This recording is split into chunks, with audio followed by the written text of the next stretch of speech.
Good morning. I'm going to put my notes up here under the illusion that I'm actually going to follow them. Oh, it's good to be back.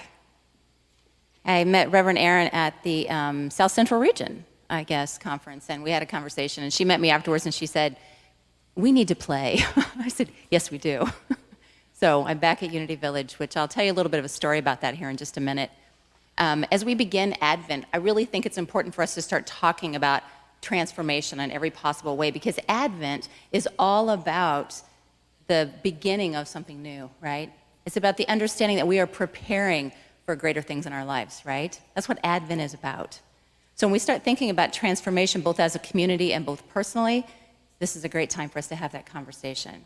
About a year ago, I started receiving these online, the email inspirational notes that get pushed to you automatically. You know what I'm talking about. There's one I get called Notes from the Universe. Does anybody get those from Mike Dooley?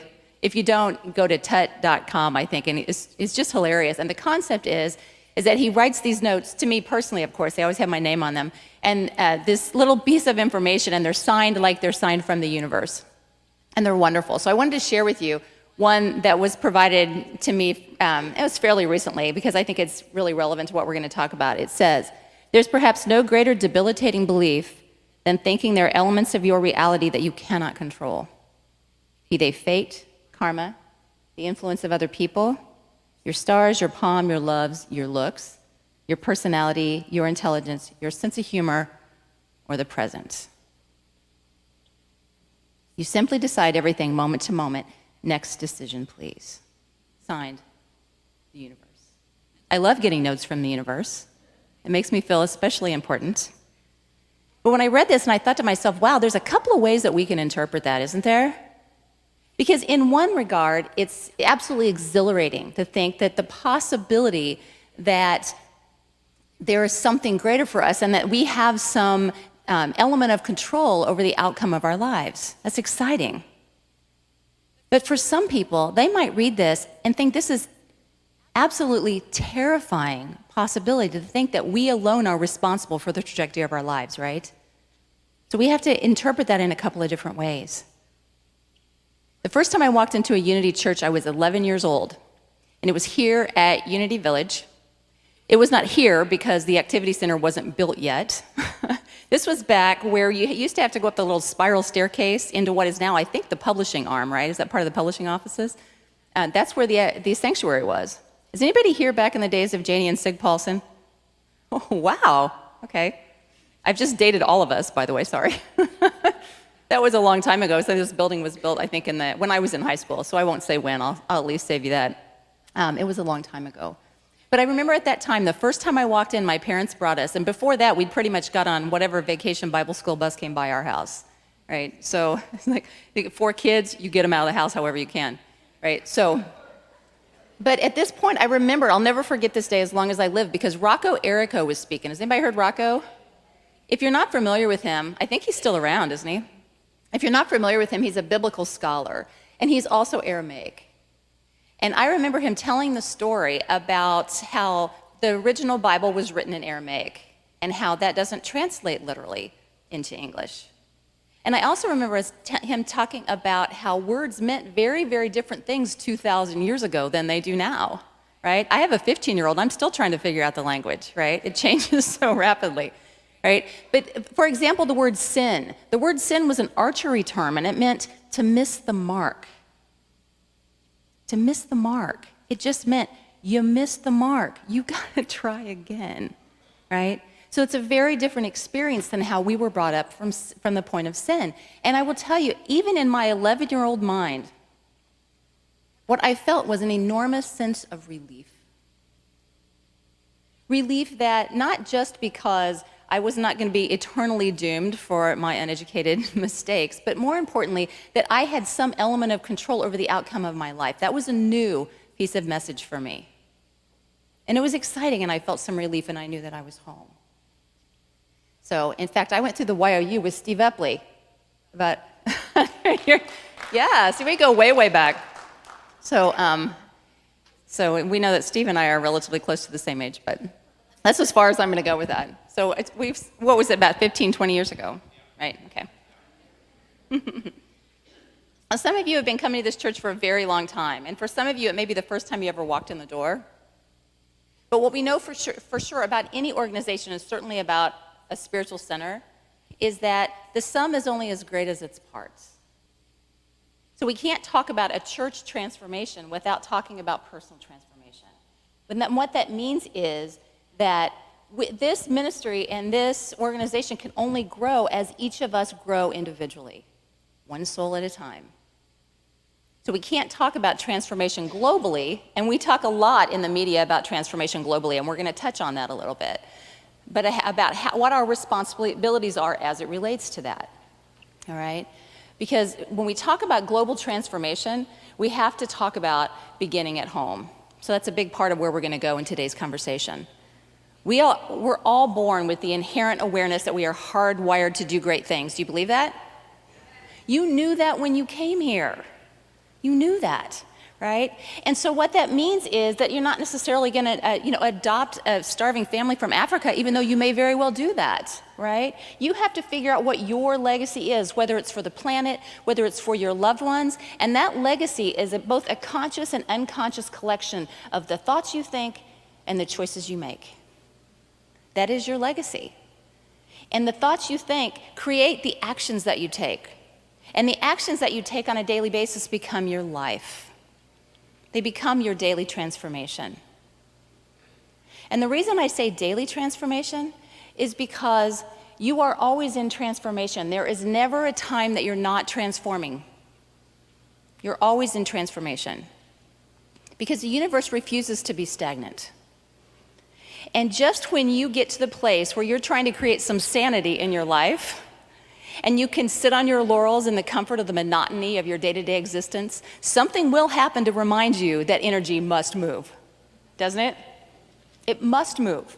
So what we know for sure is that if you're not living, you're dying. If you're not moving forward, you're digressing. So we always have to be in that place of transformation. So daily transformation is a big part of what we have to address. So, law of physics says this: two things cannot not occupy the same space at the same time, true?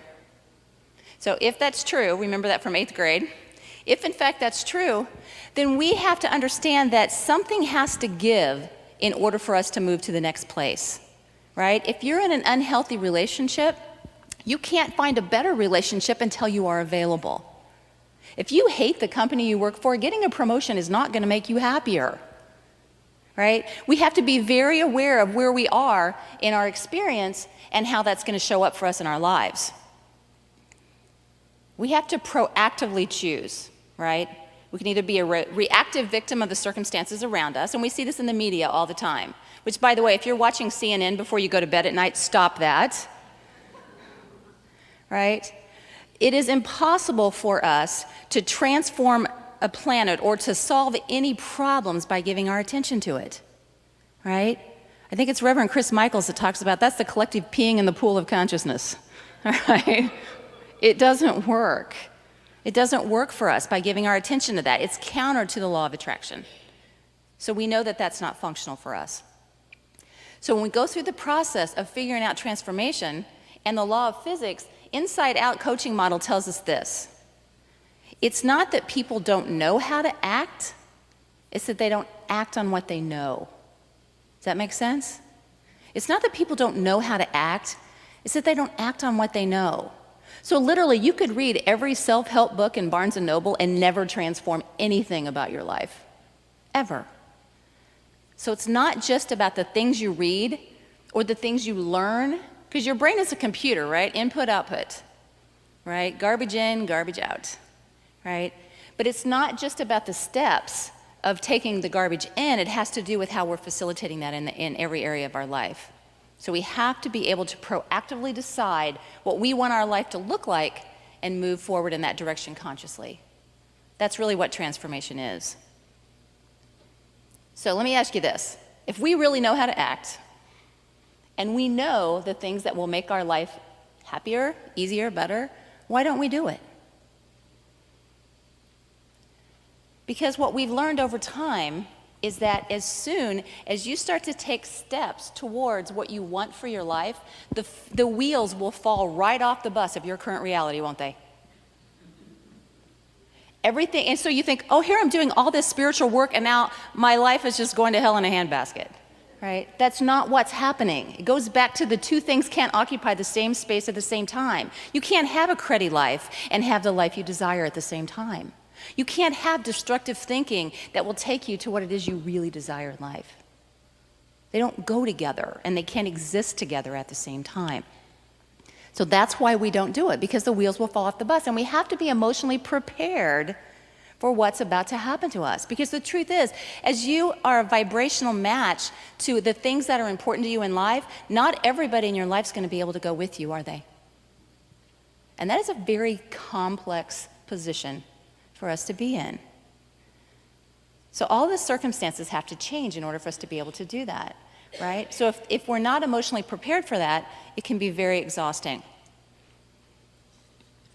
right? And it is very exhausting. So as you redirect your thoughts and actions towards what's more of a vibrational match to what you want, you're going to start to see some changes take place in your life, because things are going to break down. It doesn't mean your life has to fall apart. What I want you to think of it from the perspective of the butterfly. So if you know anything about how the caterpillar processes into the butterfly, in the chrysalis, the caterpillar literally has to completely break down the entire mass of the butterfly. When it's in the pupal stage, the entire caterpillar breaks down into the kind of this like gelatinous goo, right, inside of that chrysalis. It is no longer even a formed mass. It goes to nothing. We call that living in the goo, right? And sometimes we're living in the goo, aren't we? And ambiguity is very difficult for a lot of us to live in, because in that place of ambiguity, we can't always see the beauty that's about to emerge from it. We only feel the goo. And so it doesn't mean your entire life has to fall apart in order for you to get to the promised land. When you think about the metamorphosis of the butterfly, it's a very gradual process, isn't it? It's very deliberate, it's very slow, and it'll happen one piece at a time. So we learn to celebrate those tiny efforts that we put forth towards that. I have a friend that says, for every time a door closes, another one opens, but it's hell in the hallway. So sometimes we have to live in that ambiguity in the hallway, understanding with the faith that this is Advent, with the faith that this is the first step towards what I really need and what I really want, and I'm willing to take that step to move forward with that type of an action. So this is your invitation to the good life, folks. This is the commitment that you're going to make to yourself. Is anybody here a climber, like a rock climber? There's something in the rock climbing world called the commitment move. And if you've ever rock climbed, you know what this is. And it's when you're at that place where you can no longer move forward on your climb without releasing a foothold on the only thing that's keeping you safe. So you have to let go of that and just trust that the mechanisms that you put in place will support you. That's the commitment move. And so what rock climbers know is that sometimes there's something bigger than yourself that's looking out for you. It's very scary to think that we are alone in this process, and I'm here to tell you, you are not alone in this process. So as you take steps towards faith, the universe will open up and provide to you the elements that you need in order to be successful. And the commitment move. Just trust that you're supported. When I separated from my daughter's dad many moons ago, she was very small, about 3.5.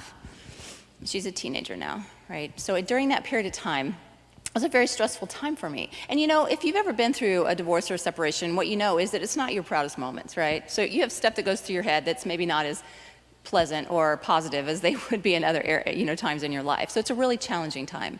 But I remember during that time, I was really beating myself up over the fact that I couldn't make this work. And I was driving home from work one day, and a Kenny Loggins song came on the radio. And I don't remember the name of it. I think it's called The Real Thing. It might even be about divorce, I'm not sure.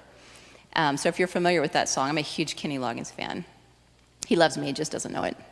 All right. So there's a line in that song that says, everybody's got a boat out on the ocean. Not everybody's sailing out to sea. And I just thought, like, this waft of understanding come over me. Because basically what that said to me is this, is that in order for you to be able to move forward into the next area of your life that's better for you, you've got to leave that safe harbor. I had things to do, people to see, places to go. And he was very content to stay docked, and that's not wrong. So for the first time in my life, I was able to understand that nobody's wrong in this situation. It was just no longer a vibrational match. And those things will happen to you in your life as you make decisions to move forward. Not everybody gets to go with you. Not every circumstance should go with you. So part of what you do is you discern what makes sense and what's valuable to you as you move forward in the process. Alexandra Stoddard says there's never a choiceless moment. There's never a choiceless moment. We're always deciding what we're going to eat, where we're going to turn, what decisions we're going to make around our lives. There's just always decisions that we're making here. And so what happens is, and all of these decisions begin with one thought. And then that thought is spurred by a belief, like a core underlying belief about how we think the world operates. But the truth is, a belief is only a thought that we think over and over and over again, isn't it? Which means that it's all about thought. Everything is about thought. That's the beginning of every manifestation, is the thought that we think about that. And so every thought that we think becomes our choices, which eventually becomes our lives. That's how it works. Now, there's a process that I like to use, a 3-step process that can help you maintain control over creating the transformation in your life. So if we could change it to that slide, please. Okay, here's what it looks like. And we're going to go into each one of these in a little bit of detail. The first one is the pause. Here's where you stop and you call for a God moment. Meaning, it is impossible for us to be productive without stopping the patterns of our thinking, right? So at this point, we just take a deep breath. The second piece is where we really reflect on where it is we've been and how what is showing up in our lives is different from what we'd like to see. So that's the reflection stage, where we stop, we listen to the voice of God. And then in the evolution stage, when we begin to evolve, is really where, once we've interrupted the patterns, we take the inspired action. So those are the 3 steps, and I'll tell you why these are important. Pause is the first step towards your happiness, because since most of us process about 100,000 thoughts per day, that's a lot, it's not only not logical, it's probably mildly neurotic to try to monitor all of those thoughts. All right, so we don't even want to try to do that.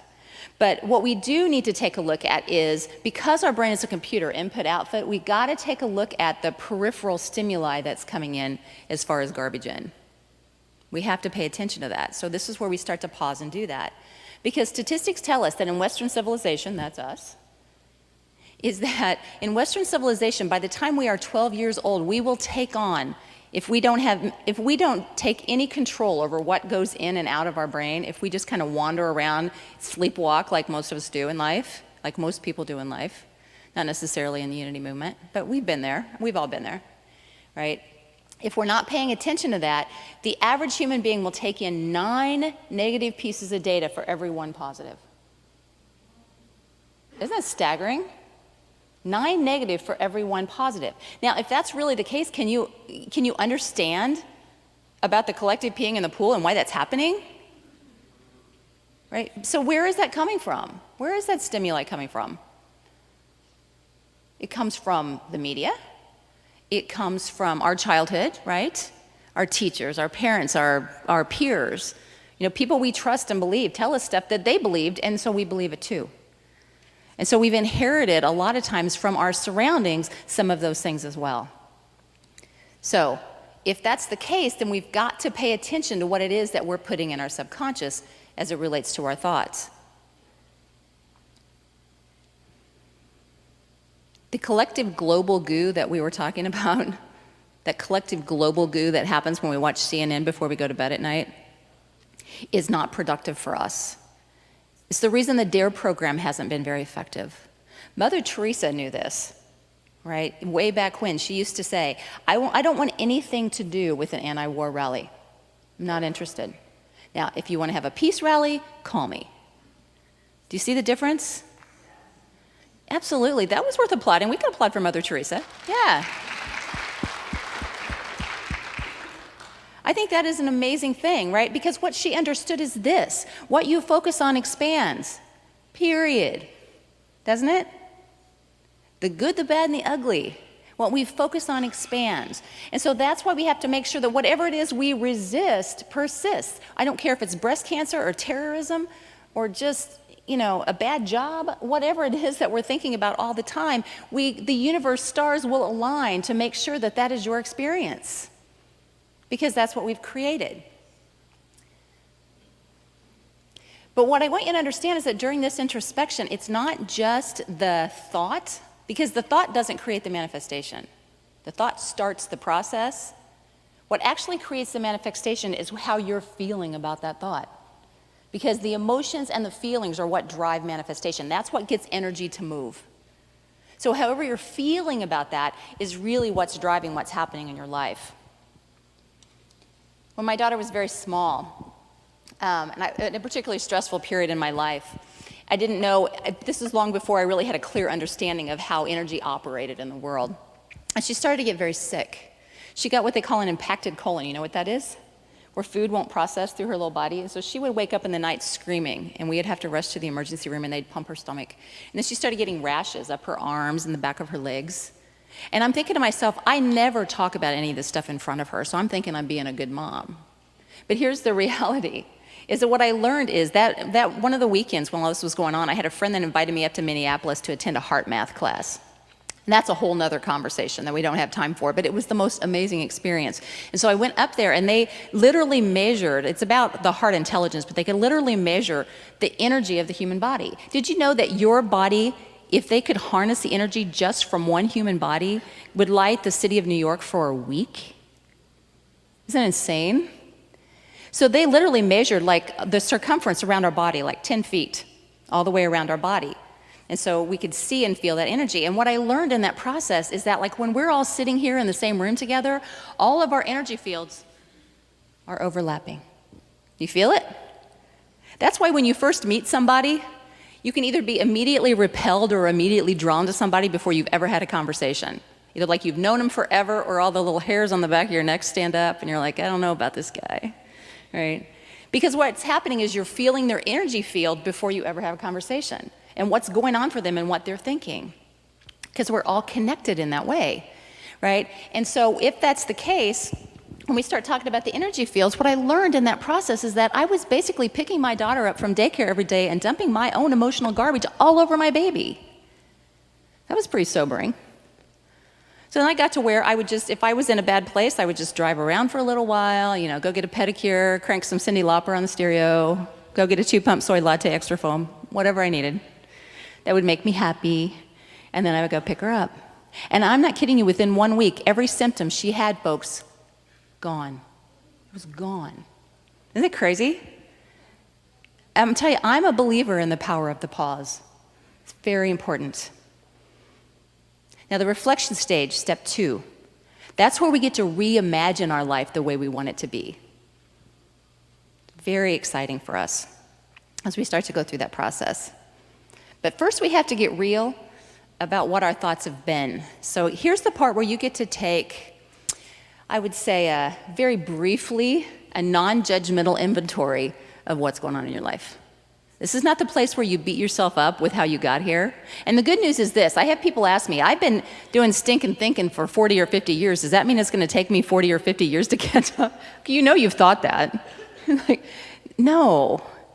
I've been a leadership coach for about 11 or 12 years, right? And I could take a look at somebody's life and tell you exactly what they've been thinking and talking about over the course of the last 6 months to a year, right? So what you're thinking of doing right now is immediately reacting to what it is that you're creating for yourself going forward. So pay attention to that as you go through this process, right?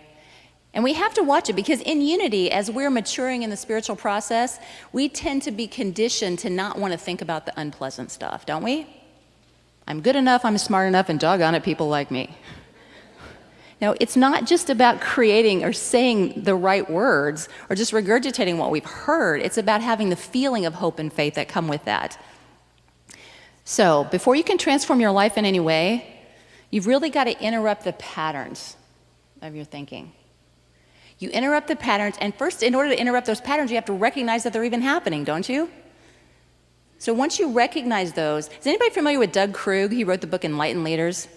If you were in the Enlightened Leaders program, you would remember that. But for the rest of you, he's a wonderful author. But I had a chance to meet him and interview him a while back, and one of the things he said to me I thought was really transformational. Because he defined the word enlightenment. And what he said enlightenment is not when you get to that place of spiritual utopia where you're perfect and you don't have to make any more changes. He said enlightenment just means that you catch yourself when you're on that downward spiral and you can stop and redirect your thinking. Isn't that a relief? I thought that was a great description of enlightenment. It's just we're going to catch ourselves. Now we're aware that it's happening, and so we can get ourselves out of trouble before we get too far into it. So here's the self-coaching opportunity. And there's a difference, by the way, between therapy and coaching. They both have a purpose, but you define the difference between the two, quite frankly, is that therapy is where we dig deep into our past. There's the times when we need to do that to figure out why we're doing what we're doing. But at some point, quite frankly, it doesn't even matter, right? Coaching is about going from this point forward. That's why I wanted to be a coach. That's why I could never be a therapist. I'm not good at that, right? So going from this point forward to figure out what it is that you want to do with your life. Think of it as kind of your spiritual GPS, if you will, all right? So if you have a GPS in your car, what questions does your GPS ask you? Where do you want to go, right? So there's like this universal satellite in the sky that just somehow knows where you are, and it just says, where do you want to go? It doesn't ask you, so where were you before that? And why did you stay there so long? Because it doesn't care. And it doesn't care because it's not useful in navigating you to where it is that you're going next. So think about it from that perspective. You're not going to spend a whole lot of time processing where you've been. You're going to look at it from a coaching perspective. If you look up the word coaching in the Webster's Dictionary, it'll show you a picture of a stagecoach. Which is kind of interesting, but wait, you'll love this, all right? The definition of a coach is a vehicle for taking valued people from where they are to where they want to go. Isn't that interesting? How is that different from our life coaching? It's really exactly the same. So we know that that's happening. So we have to use our past and present conditions to inform where we're going, not to beat ourselves up. Abraham Hicks talks about the process of this continuous stream of well-being that's going on, that's flowing in our lives at all times, that we cannot see, but we know it's there, right? And what they also tell us is that what happens is, as human beings, our natural tendency is to put our canoe in the water and just pedal like crazy uphill, right? Why do we do that? Why are we pedaling upstream? Because it shows initiative, right? Monuments are built to people who struggle, who are paddling upstream all the time. Our misnomer is that if you work really hard, you'll be successful. Is that true? I mean, is there any evidence out there to support there might be a flaw in that theory? All right? So that's not necessarily the case. So what I'm really going to challenge you to do this week is to pause, take a deep breath, and just pick your oars up and put them back in the boat. In fact, I want to take about 2 minutes and do that with you right now. If everybody could just close your eyes for just a minute. Just lean back into your chair. What I'm going to ask you to do is this. Take one deep breath and slowly release. Let's just assume that you visualize yourself paddling like crazy against a rapidly flowing river. Paddle, paddle, paddle, paddle, paddle, go. Now, take another deep breath to the count of 4. And as you exhale slowly, I'd like you to lean against the back of your seat and just imagine lifting your oars out of the raging water and just laying them beside you there in the boat.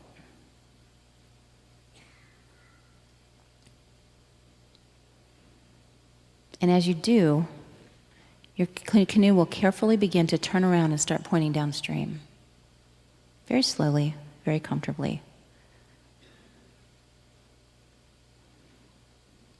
Now, as you relax your hands into your lap and you feel the boat gently weave its way with ease down the path of the river. And what you know is that nothing you want is upstream. The vibrational equivalent of your every desire exists downstream with the natural flow of all things good. Relax with the river.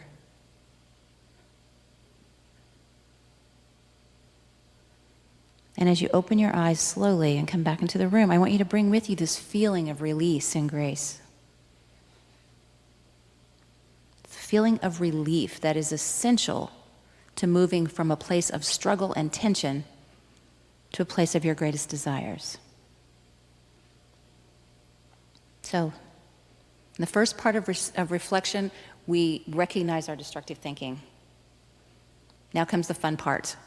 We get to evolve. All right? So in the evolution phase, and evolution, by the way, is the final stage of pretty much any transformation. You have to evolve, or it's not a useful transformation. And we're not talking about complete enlightenment here, right? Any tiny shift towards the direction of what you're trying to accomplish, we want to stop and celebrate along the way, because that's exactly how it happens. So this is a place where we really start talking about taking a different action. As an executive coach, I can tell you that most adults have learned to really confuse activity with productivity. So I'm here to tell you that just because your Outlook calendar is full doesn't mean you're doing anything. So really focus on how you're spending your time there and what's useful to you. This is a part where we really get to check in during this evolution stage, right? We're all guilty of this in one way or another. So it's not just your to-do list. The first question I ask a coaching client is, what are the things that you value most in the world? You know what they tell me? Everything they're supposed to tell me. My family, my health, my spiritual practice, my blah, blah, blah, blah, blah, right? And then I ask them to show me their calendar for the last 6 months. You know where I'm going with this. So it's really easy to be able to point out that there's very little evidence to support that what they say is important to them is being invested in any way. So when you're taking action, it's not just action, it's inspired action. It's the part where you stop, you connect with spirit, you go to that place of silence. And instead of just activity, you're taking inspired action. Because any action taken from a place of fear or stress is doomed to fail. At the very least, it's going to take you to a place where you have to take another action, right? It's a vicious cycle. So you have to take the time to process. And we're all guilty of this, right? At one point or another, we just are. Because this is how most people manage their lives every day. Our egos want to believe we got this handled, right? We don't need anything else. But I'm here to tell you that you have got to tap in to your non-physical support system. Don't do this by yourself. It's not necessary and it's not possible. So we take a deep breath, we pause, we reflect, we evolve.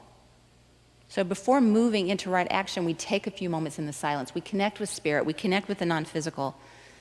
And this action assures that we are doing things that are more downstream thoughts. So throughout the day, pause and ask yourself, is this choice I'm making, is this action I'm taking, does it support my new story? Or does it keep me stuck in my old one? You are so not a victim of your circumstances. You were born for greatness. You know that. Deep down, you know that, don't you? We all are. I'd like to close with a quote from one of my personal favorite spiritual mentors, Lady Gaga. Rejoice and love yourself today. You're on the right track, baby, and you were born this way. Thank you for having me. Namaste.